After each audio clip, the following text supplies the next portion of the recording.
Pedestrian safety is a serious problem in District 3. Chinatown has seen significant sidewalk and traffic signal improvements in District 2, while promised streetscape improvements in the Uptown area have been delayed for years. What will you do to improve pedestrian safety and streetscape?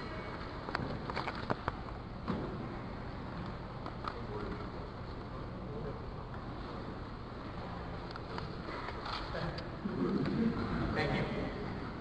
So pedestrian safety is a major issue, and yes, we do see in Chinatown and other parts of the city where this has been addressed. And where I think this is best addressed, particularly in the current financial climate, is looking to additional resources that exist. One of the things that I think that we as a city can grow from is my experience working with the philanthropic community and looking also outside of the philanthropic community for additional resources such as the state. And the state has both Caltrans and other agencies that are willing to help us with projects like this. Yesterday I spent some time walking around the Harry-Oak neighborhood not far from here, looking at how, yes, we have a light, but there have been, for 20 years, people have been advocating for that light.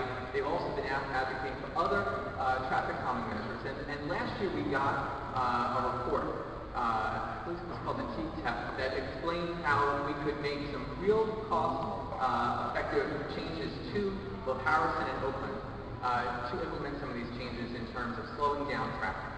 And that through a few simple measures we could improve both lighting over there as well as calming streets down. There's a need over there and throughout many streets in our city, particularly in downtown, where we have people driving as if the streets are an on-ramp or an off-ramp to the freeway, making us all very unsafe.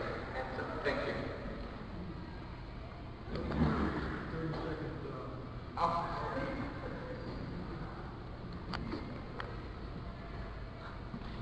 Pedestrian safety and streetscape improvements are coming along telegraphed. That's our next project for the downtown project. We've had some complexities. I don't know if people ever noticed, but there are a lot of basements from the buildings that actually go out into the sidewalk, or underneath the sidewalk. And we've been having to negotiate with the building owners in order to do the streetscape improvements along Telegraph. So it took a little longer than we hoped, but that's the next project online for the downtown area to do Telegraph Avenue. We're also working on developing business improvement districts. There are 3 in the works. We already did Koreatown, and what that is a public-private partnership where both the city who owns property in those areas and the other residents and business owners in that area contribute funds to do either more security or beautification, streetscape improvement. So each of those different neighborhoods that are developing the business improvement districts will then have say over how that money is spent, and will be deciding on which streets to improve in that regard. In the Harrison-Oakland neighborhood, we did put in the traffic light. It might seem small to Mr. Sullivan, but they cost $250,000. And so to accumulate that much money for one traffic light, especially when it's not the highest on the list in terms of accidents, is no small effort. So I'm very excited about the fact that we did put in that traffic light. The next things we'll be doing are narrowing the lanes from 3 to 2 all the way on Harrison and Oakland, and better marking the crosswalks, and then looking at the longer-term, more complicated solution of what you do with 2 major streets that are really long-term freeway ramps, and we don't really want that kind of fast traffic. But it's not a simple fix, and we have to get Caltrans in the mix to fix it. Thank you. I'd add to a few things that have already been said. One is that we need to listen to you as neighbors and find out what are the real issues around pedestrian safety. Is it speeding cars? Is it more crosswalks? In parts of District 3, maybe not in this part of District 3, people always ask for stop signs, speed bumps. I walked in part of West Oakland the other day and looked at what are the crosswalks that are associated with seniors' housing, and as people get to the grocery, to the corner store and that sort of thing. So I think that a big part of it is actually listening to what you have to say about what the needs are and then beginning to prioritize those. So if the traffic light costs $250,000, is that the best use of resources versus other things?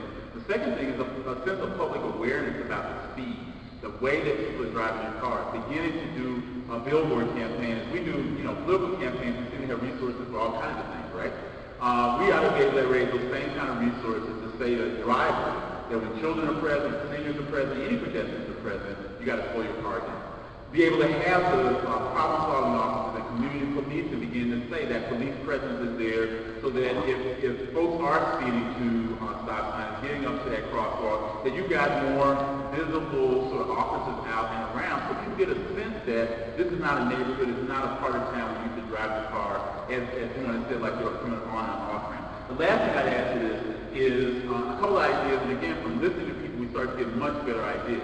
The notion that neighborhood associations, if you had some access to some of the community development, block grant money, and other sources of money, to actually hire folks to work in the neighborhood through your association, to go to philanthropy and say, make some small mini grants around this issue, to educate our young people about what does it mean to be safer as they become young drivers. So I think it's a range of things, but a central piece for me is to listen to what you have to say about what the